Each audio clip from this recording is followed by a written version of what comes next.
दोस्तों हम हाथ जोड़कर आपको विनती करते हैं, इस वीडियो को पूरा जरूर देखें। ये आपके लिए मतलब की वीडियो है।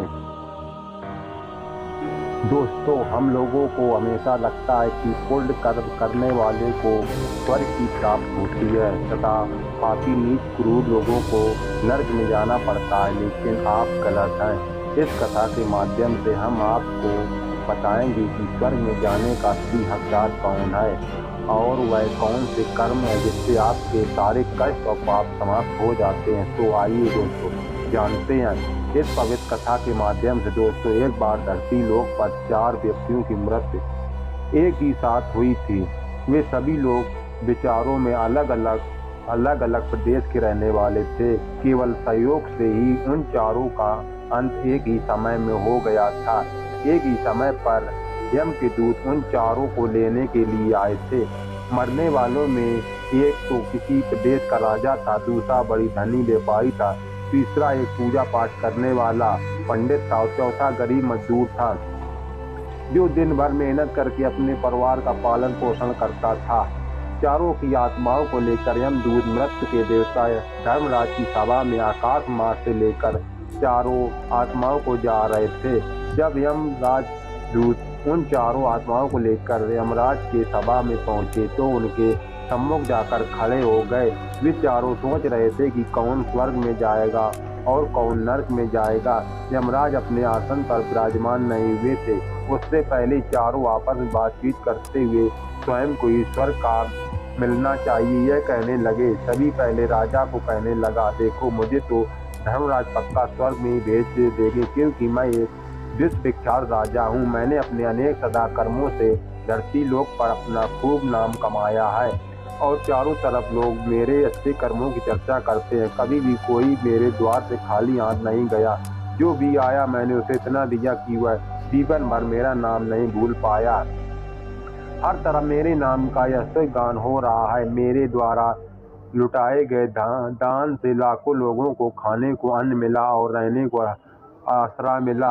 इसलिए मेरे कर्मों को देखते हुए धर्मराज मुझे पक्का स्वर्ग में भेजेंगे। दोस्तों राजा की बात सुनकर वह धनी व्यापारी कहने लगा, हे भाई, मैंने तो पृथ्वी लोक रहकर खूब धन कमाया है और उस धन में मैंने लाखों लोगों की सहायता की है। मैंने अपनी कमाई का 11वां हिस्सा सदैव की सहायता की है। मैंने अपनी कमाई का 11वां हिस्सा सदैव दीन दुखियों की सहायता में उपयोग की है। मेरे शुभ कर्मों को देखते हुए धर्मराज मुझे स्वर्ग में भेजेंगे और यह बात पहले से ही जानता हूँ। व्यापारी की बात सुनते ही पंडित जी कहने लगे, अरे भाई, क्यों फिजूल की बातें कर रहे हो? स्वर्ग में जाना कोई आसान काम नहीं है। स्वर्ग में जाने के लिए दान के साथ साथ पूजा पाठ करना पड़ता है। इसलिए स्वर्ग में प्रस्थान तो मैं ही करूँगा, क्योंकि मैंने भगवान का खूब पूजा पाठ किया है। पूरा जीवन भर मेरा पूजा आराधना बीता है। मेरे शुभ कर्मों के कारण मेरे लिए धर्मराज स्वर्ग का दरवाजा खोलेंगे।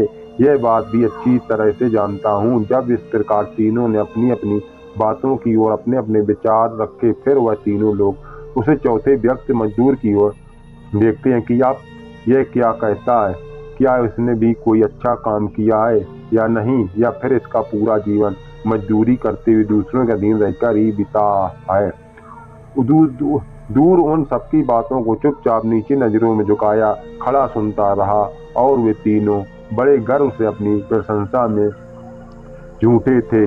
तभी धर्मराज अपने साथी चित्रगुप्त के साथ दरबार में हाजिर होते हैं। चित्रगुप्त के हाथों में एक मोटी सी किताब थी जिसमें समस्त प्राणियों के कर्मों का लेखा जोखा लिखा था। धर्मराज अपनी आसन पर विराजमान होते हैं।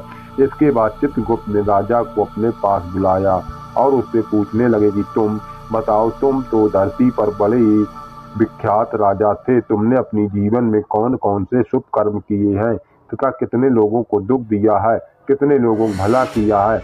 अपनी पुस्तक में देखकर यह फैसला करो कि आप स्वर्ग में जाने का अधिकारी हैं या नहीं। तब बड़े गर्व के साथ राजा अपने कर्मों को बताता है। हे भगवान, मैंने एक बहुत बड़े राज का स्वामी था। मेरा राज बड़ा ही समृद्ध और खुशहाल था। मेरे राज में दीनहीन गरीब लोग बहुत ही कम थे। सब मेरी छत छाया में बड़े आनंद के साथ जीवन यापन कर रहे थे। मैंने अपने राज के लोगों को किसी चीज की कमी नहीं होने दी। मेरे यहाँ हर भूखे को भोजन मिलता था। लाखों की धन मुहर उन्हें रोज दान में दिया जाता था। लोग मुझसे बहुत खुश रहते थे। दिन रात यही मेरे जीवन के अच्छे कर्म है। राजा की बात सुनकर चित्रगुप्त ने अपनी पुस्तक उठाई और उससे देखने लगे। पुस्तक में देखकर उन्होंने राजा को बताया कि तुम जो कह रहे हो वो सर्वदा सत्य है। तुमने अपनी प्रजा को बहुत सुख दिया है, परंतु इसके साथ साथ तुमने बहुत बड़ा अपराध भी किया है। तुमने अपनी राजा की सीमा को बढ़ाने के लिए जितने युद्ध लड़े हैं, उन युद्धों में हजारों लाखों संख्या में सैनिकों ने अपने जान गंवाई है। उन सबकी मृत्यु का कारण तुम बने हो। उनके परिवारों को, उनके बच्चों को अनाथ करने वाले तुम हो। उनके स्त्रियों को विधवा बनाने वाले भी तुम हो। उनकी माँ की गोद भी उजाड़ने वाले भी तुम हो। सैनिकों के हजारों परिवारों को हमेशा दुख दिया है। युद्ध लड़कर राज बढ़ाने से अच्छा था कि तुम अपने पड़ोसी देशों से मित्रता करके उनके साथ व्यापार बढ़ाते। आपका राज तब भी समृद्ध और संपन्न रहता। तुमने अपनी प्रजा को नहीं, सैनिकों को सुखी बनाया, इसलिए तुम स्वर्ग के अधिकारी नहीं हो। यह बात सुनकर राजा चुपचाप पीछे हो गया। उसके बाद चित्रगुप्त ने व्यापारी से पूछा, अपनी धरती पर कौन से अच्छे कर्म किए हैं? तब व्यापारी कहता, हे भगवान, मैंने धरती पर जितना धन कमाया उसका 11वां भाग अच्छे कर्मों में लगाया।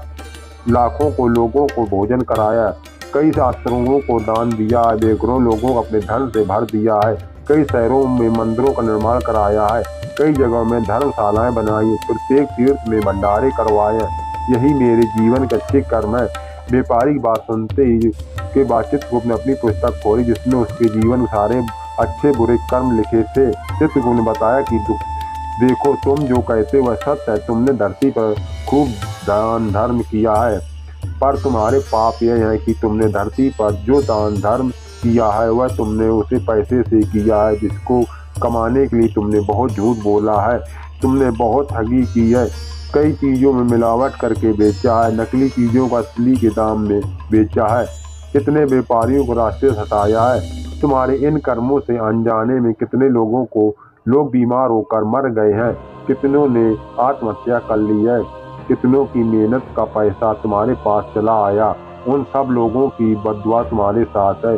तुमने जो कुछ भी अच्छा काम किया हुआ है कर्म शून्य हो गया, इसलिए तुम्हारे पास भी तुम्हारा कोई शुभ कर्म नहीं है। तुम स्वर्ग में जाने के अधिकारी नहीं हो। चित्रगुप्त की बात सुनकर व्यापारी भी बड़ा उदास होकर पीछे हो गया। उसके बाद पंडित जी को आगे बुलाया और वो पूछने लगे, तुमने अपने जीवन में कौन से अच्छे कर्म किए हैं? तब पंडित जी कहते, हे भगवान, मेरा पुण्य यह है कि मैंने हजारों लोगों को ज्ञान दिया है, हजारों यज्ञों का अनुष्ठान में संपन्न कराया है, हजारों को घरों में पूजा पाठ कराया है, दिन रात मैंने ईश्वर का जप तप किया है, हजारों कन्याओं का विवाह कराया है, लाखों पिंडदान श्रद्धा कराया, अनगिनत लोगों को मार्गदर्शन किया है। इससे ज्यादा शुभ कर्म और क्या हो सकता है?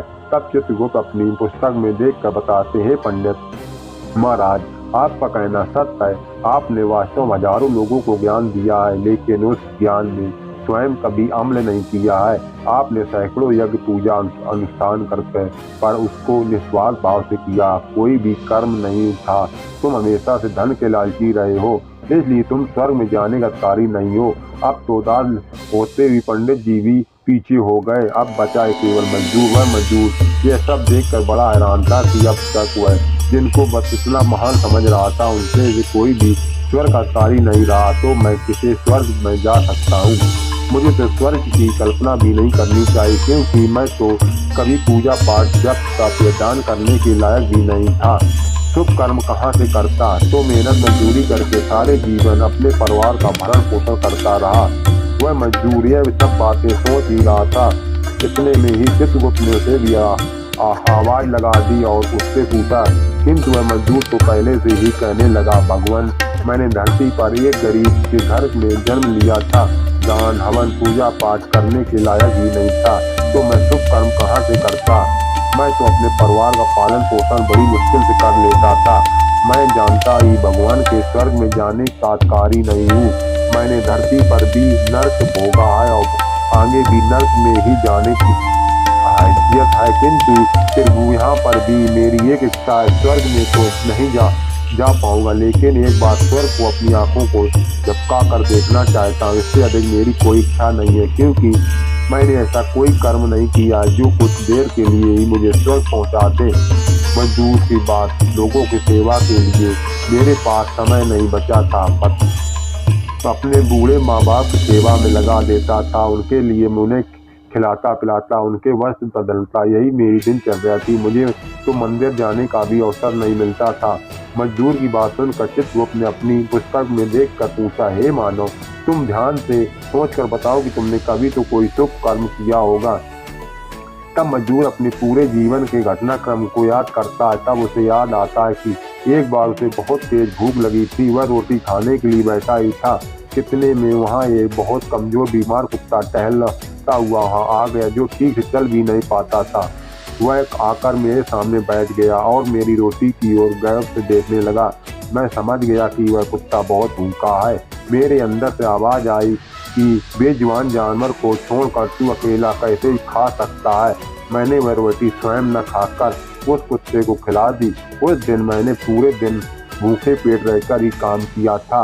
मजदूर की बात सुनकर चित्रगुप्त मुस्कुराए और उसका हाथ पकड़कर बड़े सम्मान से उसे स्वर्ग में लेकर गए और बोले, वास्तव में आप ही स्वर्ग में रहने का कार्य हो, प्राणी हो, पर दया दिखाना ही सबसे बड़ा शुभ कर्म है। मनुष्य जो भी काम निस्वार्थ भाव से करता है, वास्तव में उसका ही उसे सबसे बड़ा पुण्य मिलता है। निस्वार्थ भाव से किया गया जन कल्याण के लिए एक छोटी सी छोटा काम भी आपके सैकड़ों पापों को नष्ट कर देता है। लोगों लालच, मोह और स्वार्थ के वशीभूत होकर किया गया शुभ कर्म भी फलदायी नहीं होता है। इसलिए ध्यान रहे, जीवन में अच्छे कर्म अच्छी भावना के साथ करना चाहिए।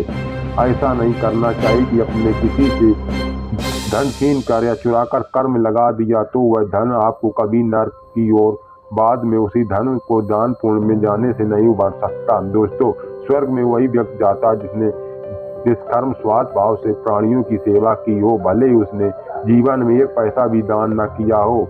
वह जिस लायक का अपनी सामर्थ्य के अनुसार उसने निस्वार्थ भाव से जो भी काम, वही उसकी मुक्ति का रास्ता था करता। आशा करते हैं आपको यह कथा अवश्य अच्छी लगी होगी। अगर आपको दोस्तों वीडियो के कमेंट बॉक्स में जय श्री राम विष्णु लिखकर वीडियो को लाइक करके चैनल को सब्सक्राइब कर लीजिए। इससे हमारा वीडियो आप लोगों को सबसे पहले मिले। दोस्तों, वीडियो हमारा पूरा देखने के लिए आप लोगों को हाथ जोड़कर नमस्कार, धन्यवाद दोस्तों।